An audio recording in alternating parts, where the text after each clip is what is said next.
मेढक के बारे में मजेदार तथ्य। मेढक रंगों का एक समूह, प्रदर्शनी का हिस्सा। मेढक रंगों का एक कोरस। इस बात के प्रमाण मौजूद हैं कि मेढक पृथ्वी पर 200 मिलियन वर्षों से भी अधिक समय से विचरण कर रहे हैं, कम से कम उतने ही समय से जितने समय से डायनासोर विचरण करते थे। दुनिया का सबसे बड़ा मेढक पश्चिमी अफ्रीका का गोलियत मेढक है। ये 15 इंच तक बढ़ सकता है और इसका वजन 7 पाउंड तक हो सकता है।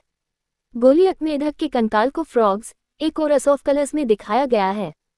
इनमें से सबसे छोटा क्यूबन ट्री टॉड है, जो आधा इंच तक लंबा होता है। यद्यपि जंगली में मेंढकों की जीवन अवधि अज्ञात है, लेकिन ये ज्ञात है कि कैद में रहने वाले मेढक 20 वर्ष से अधिक जीवित रहते हैं। दुनिया भर में मेंढकों की 6000 से ज्यादा प्रजातियां हैं। वैज्ञानिक नई प्रजातियों की खोज में लगे हुए हैं। टोड मेढक होते हैं। टोड शब्द का इस्तेमाल आमतौर पर उन मेंढकों के लिए किया जाता है जिनकी त्वचा मस्सेदार और सूखी होती है, साथ ही पिछले पैर छोटे होते हैं। मेढक शरीरक्रिया विज्ञान मेंढकों की रात में देखने की क्षमता बहुत अच्छी होती है और वे हरकतों के प्रति बहुत संवेदनशील होते हैं।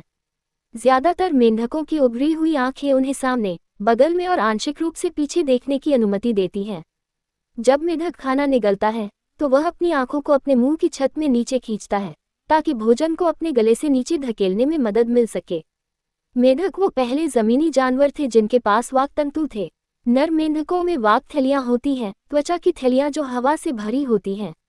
ये गुब्बारे मेगाफोन की तरह आवाज निकालते हैं और कुछ मेंढकों की आवाजें 1 मील दूर से भी सुनी जा सकती हैं। हरकत अपनी लंबी टांगों की सहायता से कई मेढक अपनी शरीर की लंबाई से 20 गुना अधिक छलांग लगा सकते हैं।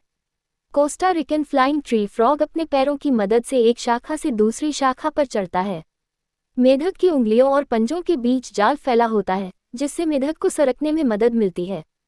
छलावरण पर्यावरण में घुलने मिलने के लिए बजट मेढक का रंग मिला भूरा होता है, जबकि वियतनामी मौसी मेढक की त्वचा पर धब्बे और उभार होते हैं, जिससे वे काई या लाइकन के छोटे छोटे गुच्छों जैसे दिखते हैं। कई जहरीले मेढक, जैसे कि सुनहरा जहर वाला मेढक और रंगा हुआ जहर वाला मेढक, शिकारियों को उनकी खतरनाक जहरीली खाल के बारे में चेतावनी देने के लिए बोल्ड रंग में रंगे होते हैं। कुछ रंगीन मेढक, जैसे कि फोर्ट रैंडोल्फ लुटेरा मेढक, ने एक सह अस्तित्व वाली जहरीली प्रजाति के समान रंग विकसित किया है। हालांकि उनकी खालें जहरीली नहीं होती हैं, लेकिन ये नकलची खतरनाक दिखने के कारण शिकारियों से सुरक्षा प्राप्त कर सकते हैं।